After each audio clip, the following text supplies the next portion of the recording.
Good morning, everybody. All right, where do I go when bad things happen? Where do I go? I want to begin our morning with a couple of foundational statements, even though I know that you all already know this. Life is lived from the inside out. We live in a cause and effect universe. What is going on in here, consciously or unconsciously, generated by us or picked up from our parents, our ancestors, or all of humanity, individually or collectively, what is going on in here creates what is going on out there. Just what we were talking about. And at every moment of every day, we are experiencing the results of that. I want to pose this morning that at every moment of every day, we have a choice. A choice to let our lives be governed by out there or in here. Every day, every moment, we have the opportunity to come from conditioned-based thinking or source-based thinking. Condition-based thinking is outer-directed. It means reacting to, responding to, living from what's going on out there. It means believing that our conditions define who we are and what we are capable of doing. Believing that others are responsible for our experience. I know that way of living very well, because I have experienced that. And even today, even with the years of study and self-growth, I still find myself living from there at times. At times. But I do know that there is another way to do life, and that is source-based living. Source-based living is inner-directed. It means living from a space of knowing that there is something far, far, far, far, far greater than meets the eye in everything that is going on. Everything. Realizing that the very essence of life itself breathes us. That the power which creates allness from nothingness beats our hearts. And that the creative source of all created us out of itself and therefore lives at the center of our being. At the center of us. Coming from the deep knowing that Source is infinite and infinitely creating. Source-based living means believing the words of Science of Mind founder Ernest Holmes in the Science of Mind textbook when he writes, "As God's thoughts makes worlds and peoples them with living things, so our thought makes our world and peoples it with our experiences. By the activity of our thought, things come into our life and we are limited only because we have not known the truth. We have thought that outside things controlled us, when all the time we have had that within which could have changed everything and given us freedom from bondage." This month, we are taking a sacred walk into source-based living. And as I often do, today begins with a question. When you are faced with challenges in your own life, or when you see challenges in the world around you, where do you go? Now, I don't mean where do you go physically, like run in the closet, slam the door behind you, and roll up in a ball, but rather, where do you go in your mind? Where do you go in your mind? Do you become hypnotized by the condition you see, or are you moved to a higher truth? Well, we're going to do a little bit of self-evaluation. What are some symptoms of hypnotized condition-based thinking? If I think who and what I am, and that my possibilities in life are dictated and controlled by the external experience I'm looking at right now, how am I often going to feel? Help me out here. A victim. Yeah, how are you going to feel if you think out there controls you? Upset and angry. Right. Yeah. Helpless? Helpless, yes. Ah, angry, fearful, resigned, confused, controlling, like a big old victim. You did this to me? I don't feel any of that. No, but if you were, Right. if you were, how would you feel? And here's the big one, which if you are really, really coming from condition-based thinking, we will definitely miss. We will feel completely disconnected from God, from Spirit, from our source. Put yourself down on the earth and what's going on. And Right. But source-based living, if I know that even in the face of this experience, there is something so much vaster and grander than I can even ever possibly conceive of, and that at the same time this something operates through me even as me. If I know that the same energy that created the universe and universes beyond universes created me and creates through me, how am I going to feel then?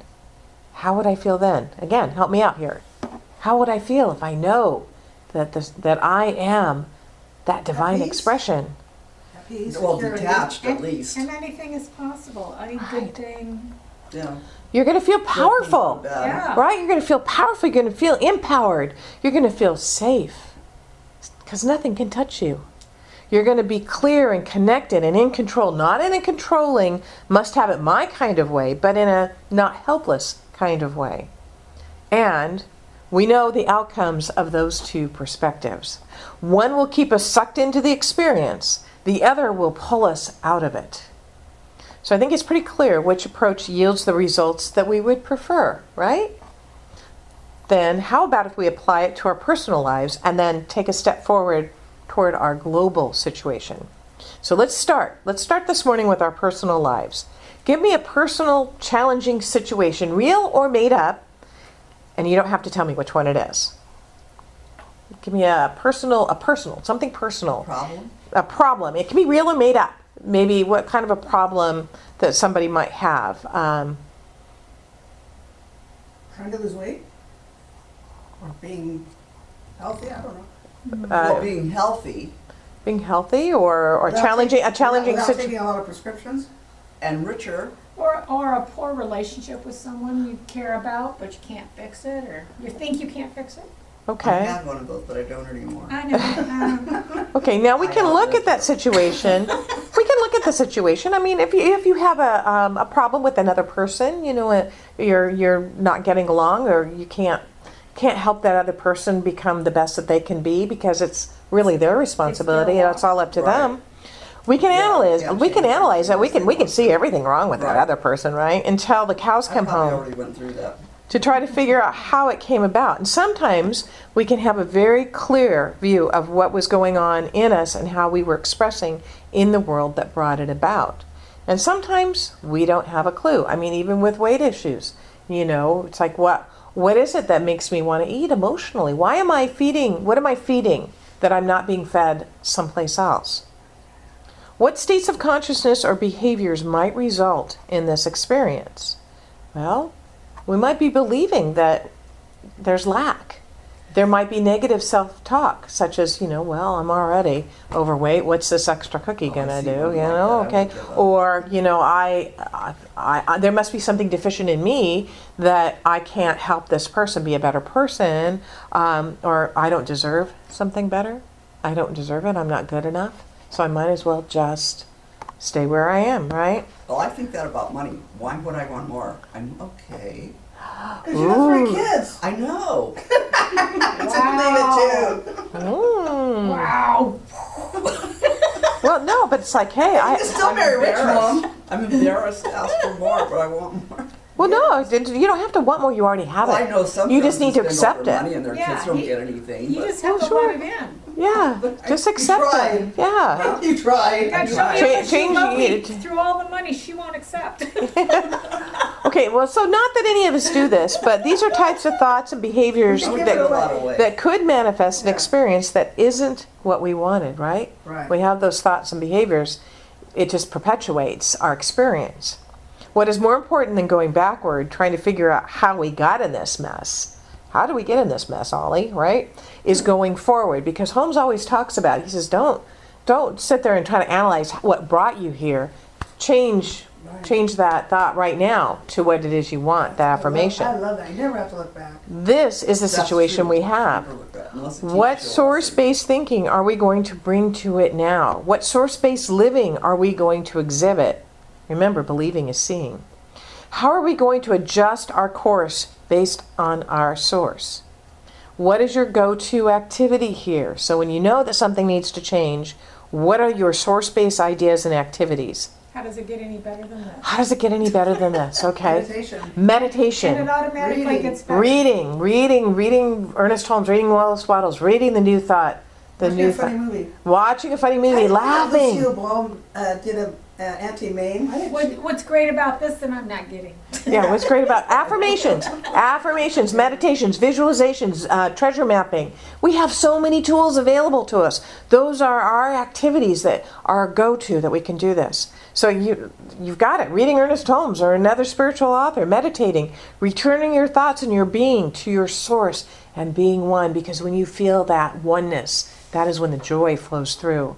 And of course, we know that there's many, many types of meditating we can do. There's guided, there's walking, there's silent, whatever works for you. Being in nature.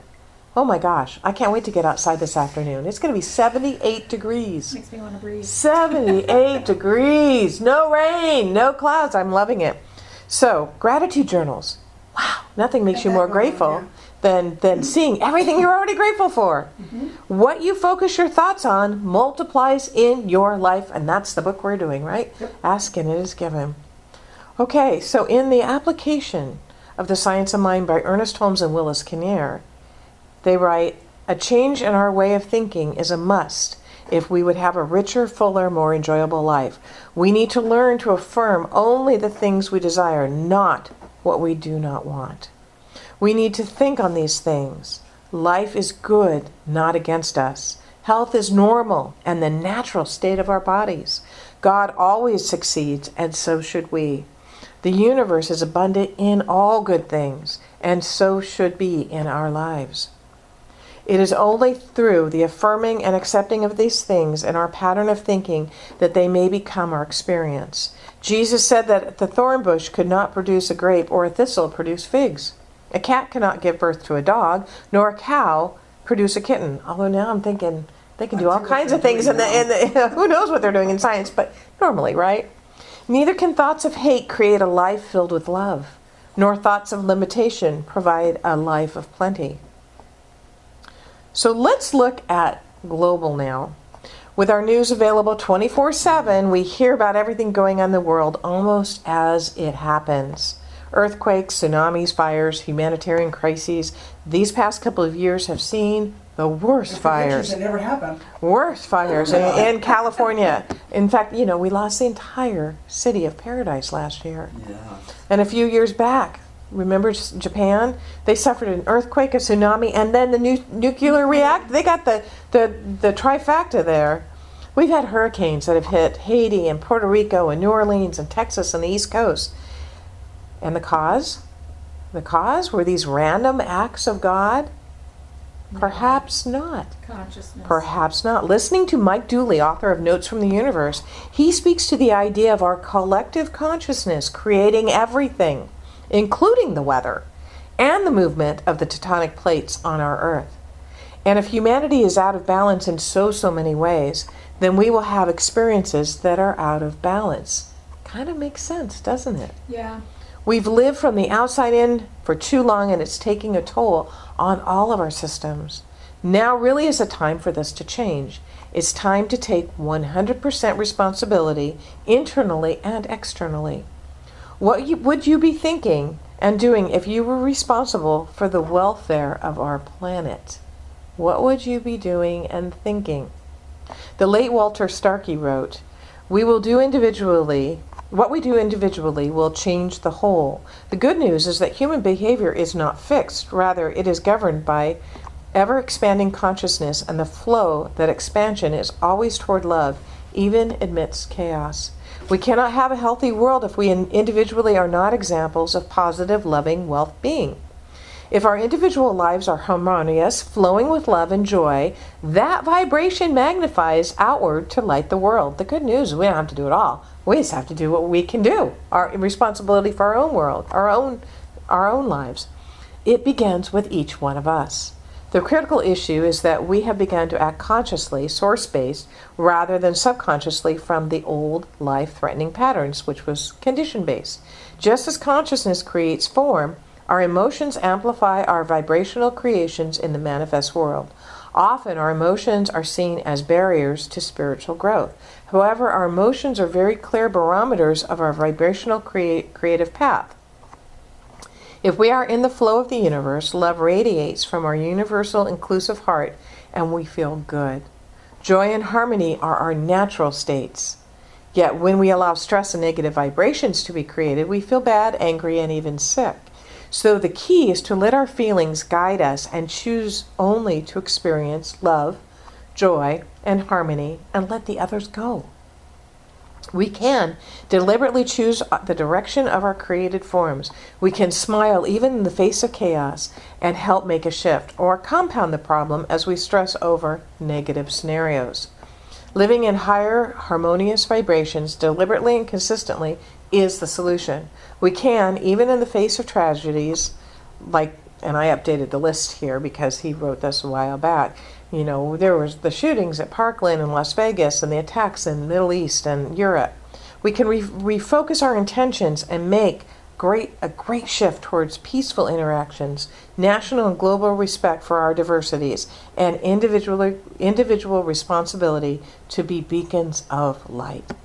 And here's where we get to an even higher, we get to go even higher in our source-based thinking and knowing there is something deeper going on. All of the chaos in our personal and collective lives is calling. There's an evolutionary urge in us to always be moving upward on the spiral of conscious expression, and that evolution will happen. If we, for whatever reason, can't let it happen, then we will set up situations where it must. We will create situations where we absolutely must step up. And that is exactly what I think is happening in our world today. So, maybe we're not creating those, but it's happening collectively. So we need to create what it is we want to experience. So let's take that powerful step up to source-based living this morning, and specifically related to the disasters, the discord, and any negative world events that may be happening right now.